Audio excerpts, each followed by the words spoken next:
So what are your brain hacks, your performance hacks, right before a performance? I would say imagery is huge. I would say breathing and just figuring out your IZOF. I don't know if you've ever talked about the IZOF before. No, I gotta write this down. IZOF. The IZOF is your individualized zone of optimal functioning. It's an old school sports psychology technique where essentially everyone has their own personal zone of arousal level or stress and anxiety that they work best under. So to figure that out, what you want to try and do is actually think back to some of your best past performances.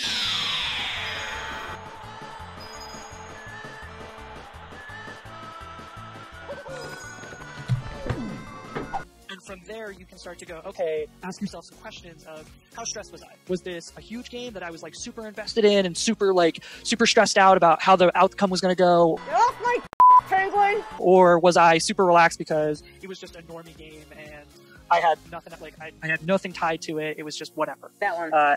Yeah. Yeah. So that would imply then that you work best under an actual lower stress level.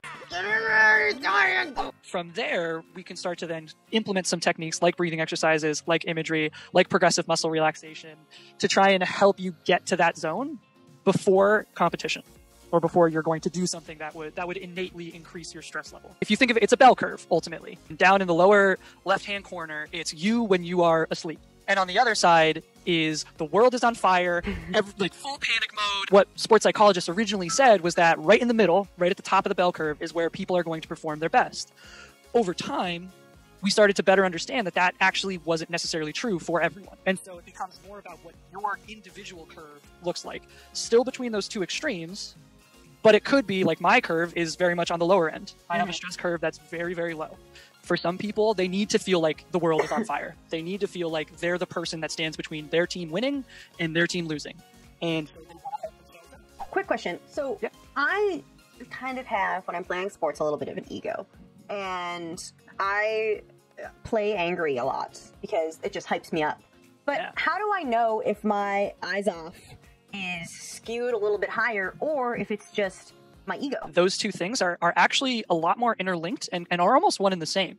Because what our self-talk is telling us, what our internal monologue is kind of telling us, that's generating what is both psychologically and physiologically happening in terms of our activation.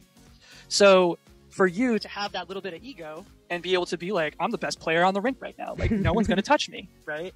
That's going to play into that sense of like, all right, I have control here. This is my environment to do the stuff that I know how to do, which innately lowers stress.